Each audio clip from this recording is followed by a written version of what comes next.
I'm willing to bet that you probably have Clubhouse, the Clubhouse app on your phone, and you're not sure if you should delete it or not. It's kind of like Zoom, but it's audio only. And it came out at the perfect time during the pandemic, so it got really popular really fast. But a lot of people have a lot of confusion about it, including myself.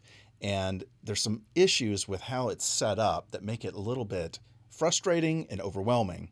And that's what this video is about. I want to unfrustrate you about how to use this app because it's going to be extremely powerful going forward to communicate and be part of a conversation about where music is going, new software, gear, techniques, philosophy of producing, all those types of things, songwriting, whatever.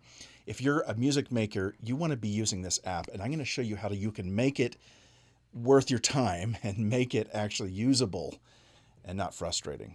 My name is Zion, and I am the founder of the Triple Threat Artist Online Producer Course. If you want to check us out, there's a link below. My friend Josh Doyle and I run this class together. We have some amazing students who are triple threats. They're singer, songwriter, producers, and they're learning how to produce their own music from home. If that interests you, check out the links below. We also have some cool freebies and some tools that could help you in learning how to produce your own music.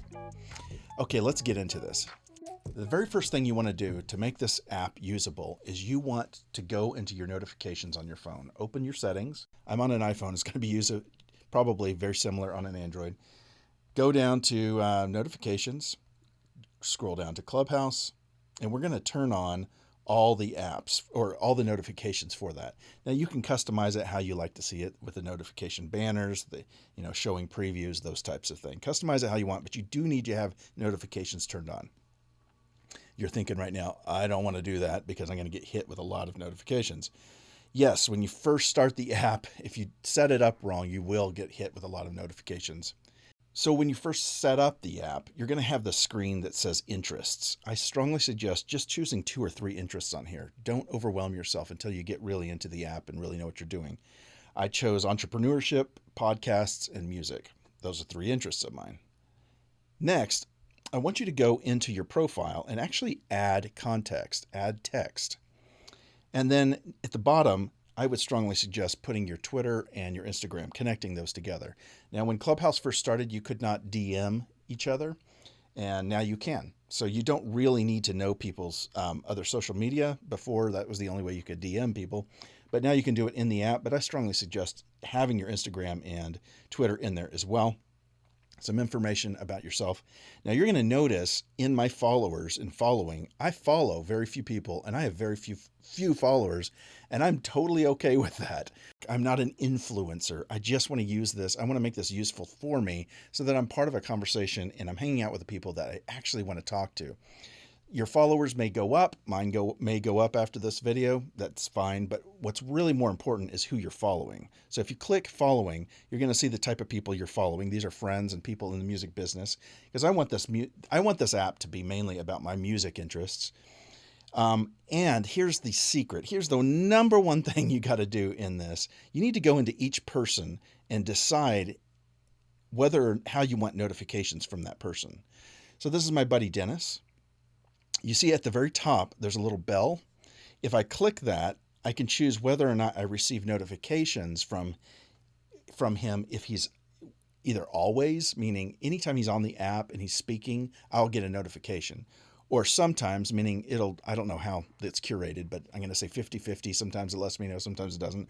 Or there's the option of never ever. Now, I like Dennis. I like to know what he's going to say, so I choose always. But some of my friends, I love them. They're great people, but I'm not necessarily interested in what they're going to say about the music industry, and you got to make that determination. So you might have some of them on sometimes. I really think you should just start off putting everybody on never ever and choose one person that you want to listen to and get ready to hear that from them. So in review there, it's extremely important to go through all your people in your list and determine whether or not you want to hear from them always, sometimes, or never ever. And strongly suggest you do never ever on everybody. Doesn't mean you don't love those people. It just means you don't want a notification every time they talk on this app, right? You only want to hear from just those people you want to hear from. Now this pertains to clubs as well.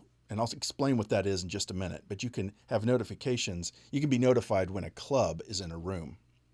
So let's dive into what it is. What is the structure, and how can you get your head around what Clubhouse is? Let me break it down to you extremely simply. So the easiest way to get your head around how Clubhouse works is think of the main screen as a hallway. This is going to show you a bunch of rooms that you can go into. And so you might have a room here that's A, you might have a room here that's B, and all these rooms have different speakers, people speaking in it, and different people contributing to it. Now, you can choose which room you go into, and you can leave whenever you want as well. There are clubs you can join. A club doesn't mean that there's a room actually happening, but they usually have rooms every once in a while going on. So if you're following a club, it'll tell you when they have a room going on. If you're following a person or a contact, it'll let you know, hey, this person's speaking in this room. Do you want to join if you have the notification? So it's important to understand the difference between rooms, clubs, and people. And once you get that, it's actually pretty easy.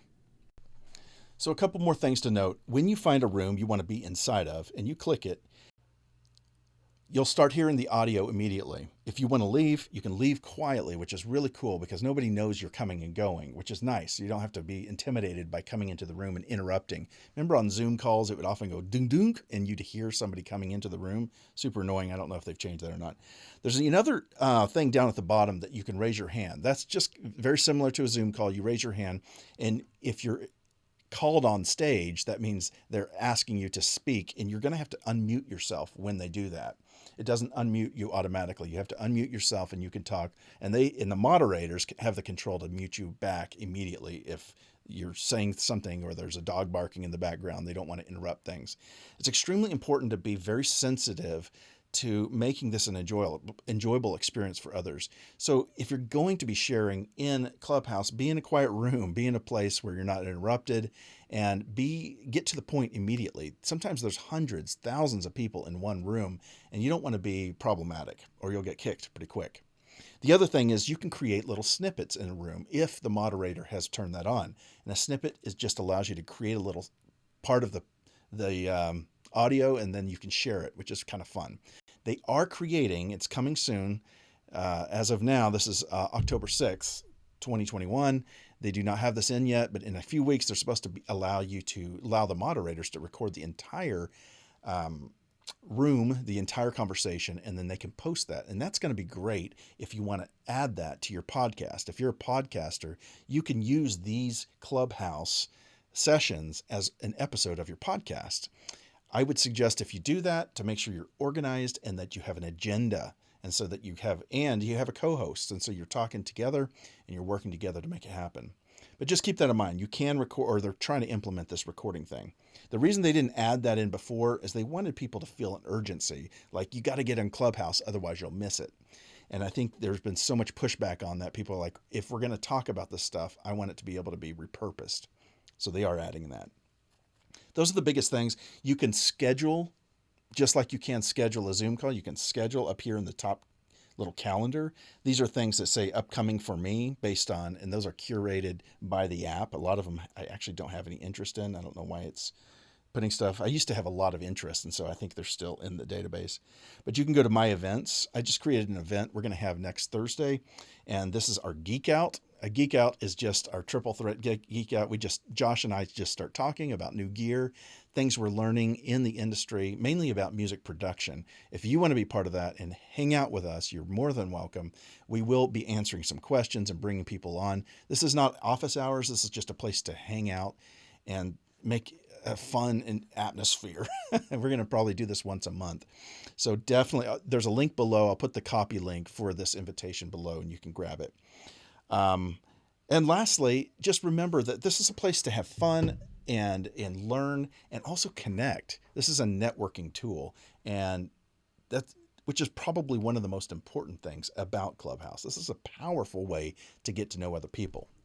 All right, I hope this little tutorial has helped make Clubhouse seem something that you can get your head around. Again, start with fixing the notification. It's not a problem, but just customize the notifications so that you're only getting notified when people or clubs go into a room and start talking. If there's somebody from that club or a specific person. If you're getting tons of notifications that Khloe Kardashian has gone live, you will inevitably, if you're like me, you'll turn off all your notifications and this app will be useless and you'll end up missing out on a ton of conversations. Again, join us next week. We're going to do our first geek out through Clubhouse next week on Thursday at 10 a.m. Pacific time. I'm Zion Brock. I look forward to talking to you. Peace, guys.